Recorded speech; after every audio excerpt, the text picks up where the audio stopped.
bercerita kita tentang tips kekal cergas ketika Ramadan. So ramai orang tanya bila masa kita nak exercise di bulan Ramadan ni. Sebenarnya kalau nak cerita pasal exercise di bulan Ramadan ni, bila-bila saja kita boleh berbuat senaman di bulan Ramadan. Tapi yang paling penting kita tahu dari segi pelarasan masa dan juga intensitas semasa bersenam di bulan Ramadan. Sebab yang kita tahu pada bulan Ramadan dari segi kita punya tenaga berkurangan sebab kita berpuasa. Pemilihan waktu tu adalah penting untuk memastikan kita punya aktiviti harian tidak terganggu disebabkan dengan senaman yang berlebihan. Kita boleh recommend senaman di awal pagi, di sebelum berbuka. Kenapa kalau kita cerita dari senaman yang sebelum berbuka, kita ada masa yang singkat untuk kita mendapatkan nutrien pemakanan selepas kita melakukan senaman itulah. Walau bagaimanapun, intensiti dan masa tu kita perlu pastikan kita ambil intensiti yang bersesuaian untuk melakukan senaman.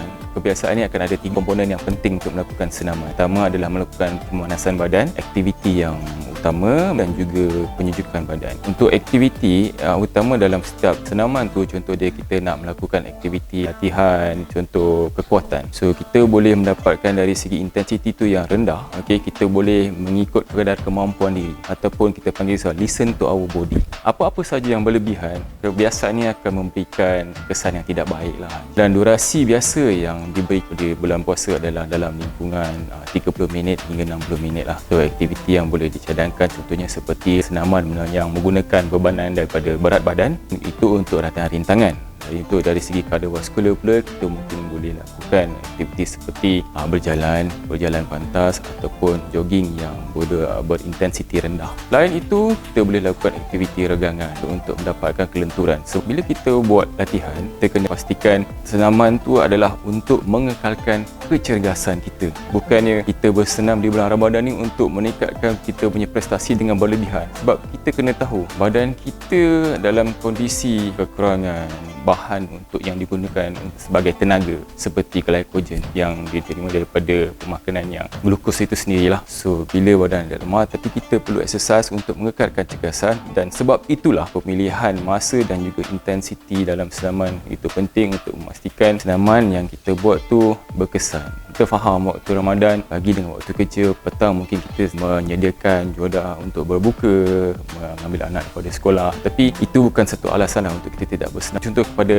yang memasak dekat rumah, kita boleh membuat senaman squat ketika sedang memasak, kan? Secara tak langsung pada waktu kita dah dapat train kita punya bahagian kaki. Juga selain daripada buat aktiviti squat, kita juga boleh buat aktiviti calf raise, ataupun di mana senaman tu kita menaikkan betis kita. Sebab betis kita ni penting untuk aktiviti harian kita, di mana kita hari-hari berjalan, hari-hari bergerak. Ini secara tak langsung, tak perlu kita nak pergi gym, tak perlulah kita nak kena ada equipment yang betul untuk exercise. Sebab kadang setengah orang tak ada masa lah nak exercise, tak ada equipment lah nak exercise. Sebab kita kena faham senaman ni adalah satu benda yang besar. Menggunakan kemudahan yang ada di sekitar, kita juga boleh buat senaman seperti wall push up. Sambil-sambil tunggu ikan tu nak masak kan, tengah goreng ikan, kita buatlah wall push up kat tepi dinding kat dapur tu. Wall push up, kan? Simple, dapat exercise. Tak perlulah jadikan alasan kita makan kalori ambil tapi tak melakukan senaman. Bila kita cergas, kita punya fungsi, kita punya functional itu dapat berfungsi dengan baik. Bila cerita pasal hidrasi, kita kena ada strategi lah untuk pastikan badan kita mempunyai air yang mencukupi untuk kita berpuasa di siang hari.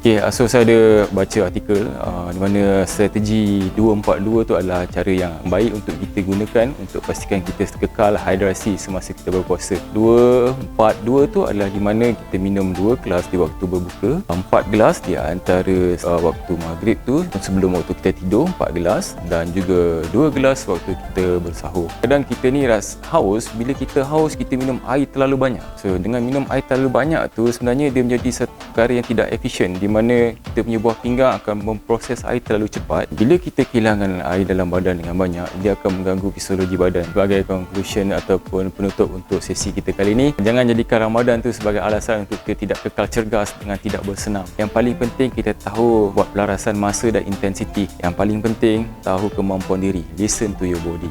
Terima kasih.